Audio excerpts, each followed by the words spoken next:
Hello friends, welcome to Ashika's kitchen.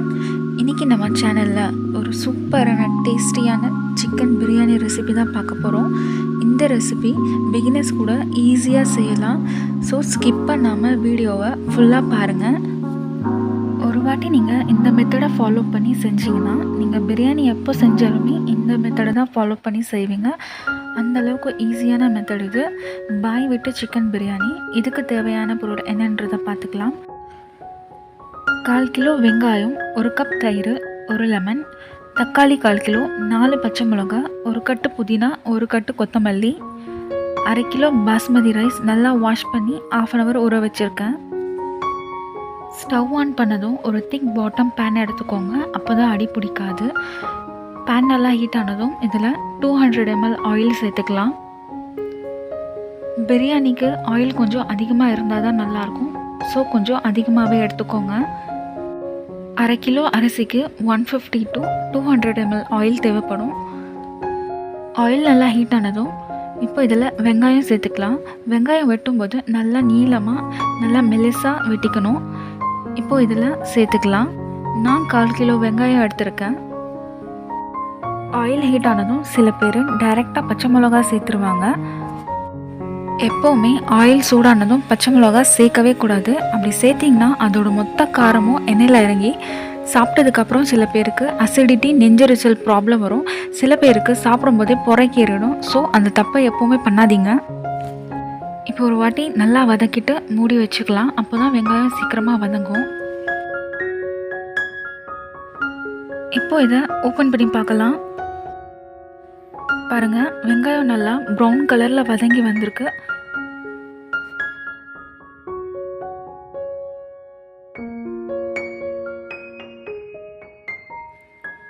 இதுதான் கரெக்டான stage. இப்போ இது கூட 5 to 7 டேபிள் ஸ்பூன் இஞ்சி பூண்டு சேர்த்துக்கலாம். நான் இஞ்சி பூண்டு அரைக்கும் போது 2 பட்டை, 2 லவங்கம், 2 ஏலக்காய் சேர்த்து அரைச்சிருக்கேன். இதனால் இஞ்சி பூண்டு நல்லா வாசனையாக இருக்கும். இந்த மாதிரி அரைச்சி சேர்க்குறதுனால பிரியாணி சாப்பிடும்போது பட்டை, ஏலக்காய், லவங்கம் இதெல்லாம் வாயில் வந்து டிஸ்டர்ப் ஆகாது. பிரியாணியும் நல்லா வாசனையாக டேஸ்ட்டாக இருக்கும். இப்போது இஞ்சி பூண்டில் இருக்க பச்சை வாசனை போகிற வரைக்கும் நல்லா வதக்கிக்கலாம்.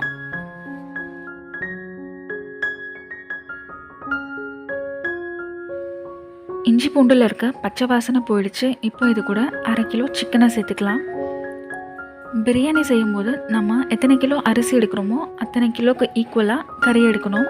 நான் 1/2 கிலோ பாஸ்மதி அரிசி எடுத்துருக்கேன். ஸோ அதுக்கு ஈக்குவலாக 1/2 கிலோ சிக்கன் எடுத்திருக்கேன்.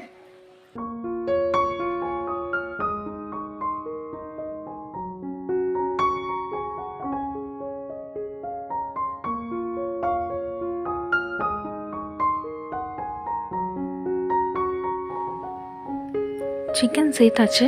இப்போது சிக்கனில் இருக்க கவுச்சி வாசனை போகிற வரைக்கும் நல்லா வதக்கிக்கலாம்.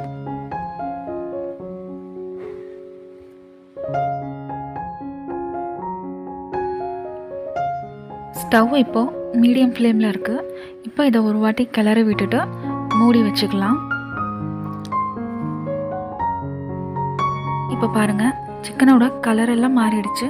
இந்த ஸ்டேஜில் 1 ஸ்பூன் உப்பு சேர்த்துக்கலாம். உப்பு சேர்த்து நல்லா கிளறி விட்டுக்கோங்க.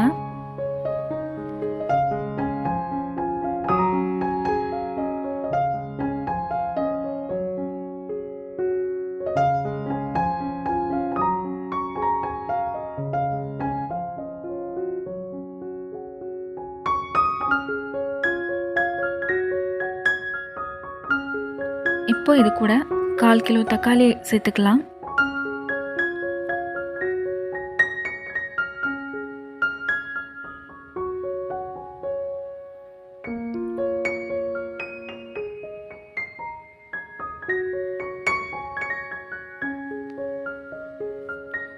இந்த ஸ்டேஜில் பச்சை மிளகா சேர்க்கணும். நான் காரத்துக்கு 4 பச்சை மிளகா தான் சேர்த்துருக்கேன்.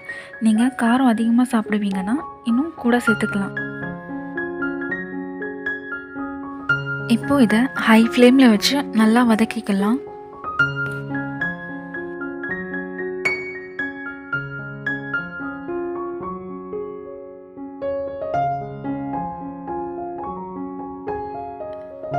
தக்காளி எல்லாம் நல்லா மசிஞ்சு வந்திருக்கு பாருங்க.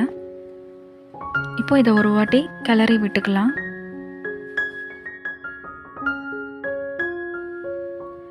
இந்த ஸ்டேஜில் நம்ம எடுத்து வச்சிருக்க மசாலா 1 by 1 சேர்த்துக்கலாம்.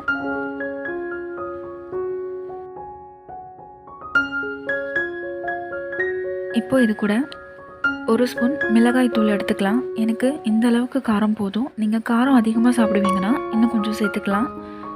கண்டிப்பாக தனி மிளகாத்தூள் தான் எடுக்கணும், குழம்பு மிளகாத்தூள் சேர்க்கக்கூடாது. 1 ஸ்பூன் தனியாத்தூள் சேர்த்துருக்கேன். மஞ்சள் தூள் சேர்க்கலாம், ஆனால் அது ஆப்ஷனல் தான். நான் இன்னைக்கு சேர்க்கலை.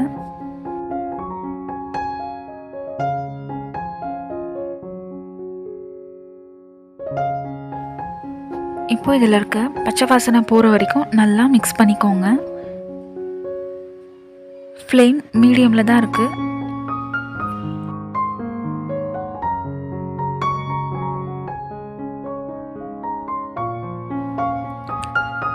இந்த ஸ்டேஜில் ஒரு லெமன் சேர்த்துக்கலாம். லெமன் சேர்க்குறதால சிக்கன் நல்லா டெண்டராக ஜூஸியாக இருக்கும்.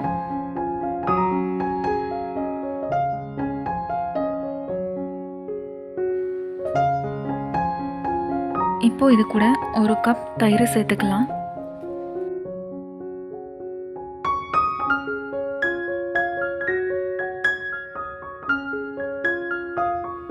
தயிர் சேர்த்ததும் நல்லா ஒரு வாட்டி மிக்ஸ் பண்ணிக்கோங்க.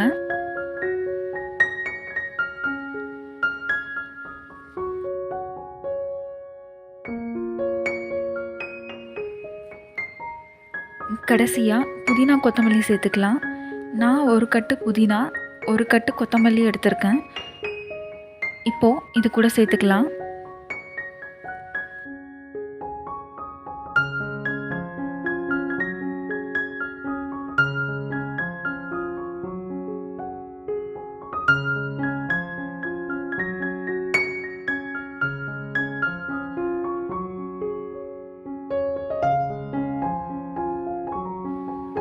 இப்போது ஒரு வாட்டி நல்லா கலந்து விட்டுட்டு மூடி போட்டு நல்லா லோ டு மீடியம் ஃப்ளேமில் வேக வச்சுக்கோங்க.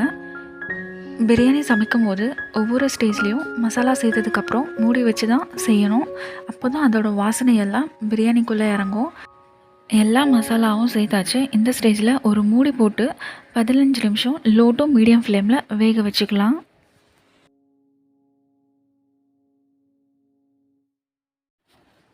இப்போது அரிசி வடிக்கிறதுக்கு தண்ணி வச்சுருக்கேன். இப்போ இது கூட 1 ஸ்பூன் உப்பு சேர்த்துக்கலாம். நம்ம ஆல்ரெடி யக்னி ஷேர்வாவில் 1 ஸ்பூன் உப்பு சேர்த்துருக்கோம், ஸோ பார்த்து சேர்த்துக்கோங்க. இப்போது இது கூட 1 பிஞ்ச் ரெட் ஃபுட் கலர் எடுத்திருக்கேன், அதாவது கேசரி கலர்.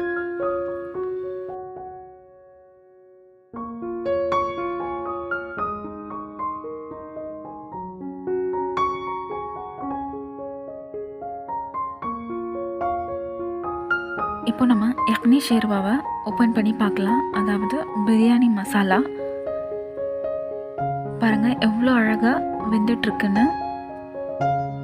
நல்லா எண்ணெயெல்லாம் திரிஞ்சு அழகாக வந்திருக்கு.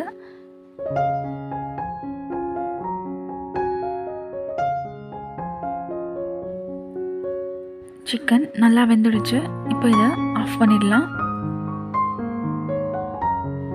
இப்போது இந்த பக்கம் தண்ணி நல்லா கொதிக்க ஆரம்பிச்சிடுச்சு. அரிசி சேர்த்துக்கலாம். நான் 1/2 கிலோ பாஸ்மதி அரிசியை நல்லா வாஷ் பண்ணி 1/2 அன் ஹவர் ஊற வச்சுருக்கேன். அதை இப்போது இது கூட சேர்த்துக்கலாம்.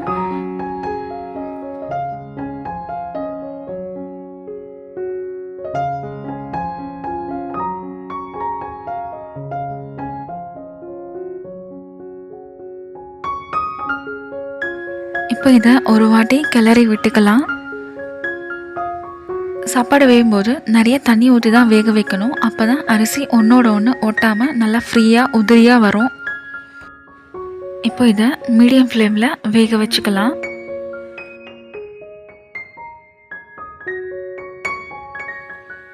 அரிசி இப்போது 50% வெந்திருக்கு. இப்போ இதை வடிச்சிக்கலாம். வடிக்கும்போது ஒரு பாத்திரத்தில் பிடிச்சி வச்சுக்கோங்க, அது யூஸ் ஆகும். எதுக்கு யூஸ் ஆகுதுன்றத வீடியோவில் பார்ப்பீங்க.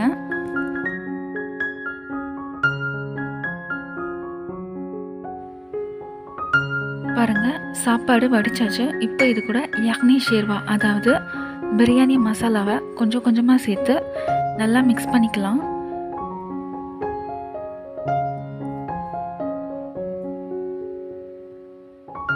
மிக்ஸ் பண்ணும்போது அரிசி உடையாமல் லேசாக தான் மிக்ஸ் பண்ணிக்கணும்.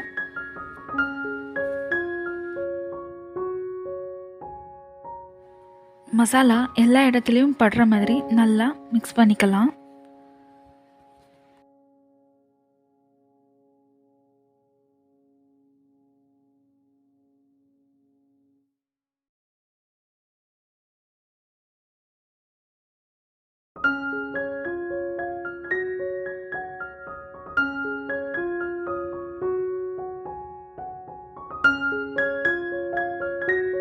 மசாலா எல்லாம் நல்லா கலந்தாச்சு.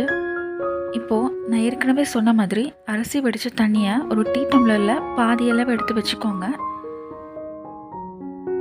இப்போது ஒரு கரண்டியை பின்பக்கமாக திருப்பி சாப்பாடோட சென்டராக இந்த மாதிரி ஒரு கேப் விட்டுக்கோங்க.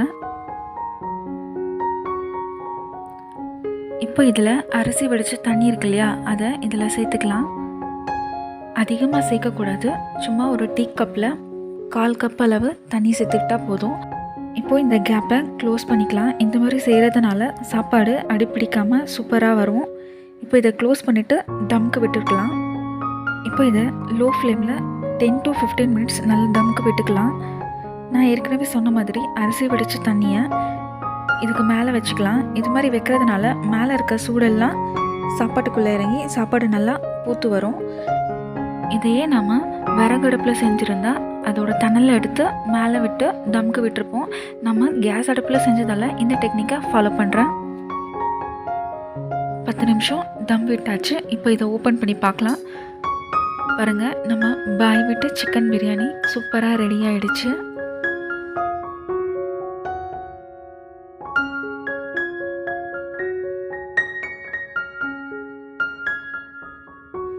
இப்போ இதை ஒரு பிளேட்டுக்கு மாற்றிக்கலாம். பாருங்கள், சாப்பாடு நல்லா உதிரி உதிரியாக நல்லா சூப்பராக வெந்து வந்திருக்கு.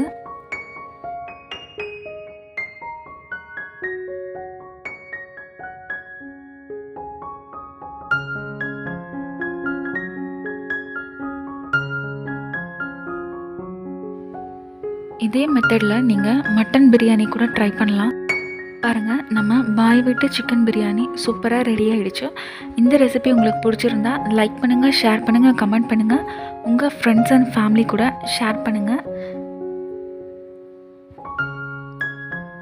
இது வரைக்கும் நம்ம சேனலை சப்ஸ்கிரைப் பண்ணலன்னா சப்ஸ்கிரைப் பண்ணிக்கோங்க. பக்கத்தில் இருக்க பெல் ஐக்கானை கிளிக் பண்ணிக்கோங்க. தேங்க்யூ.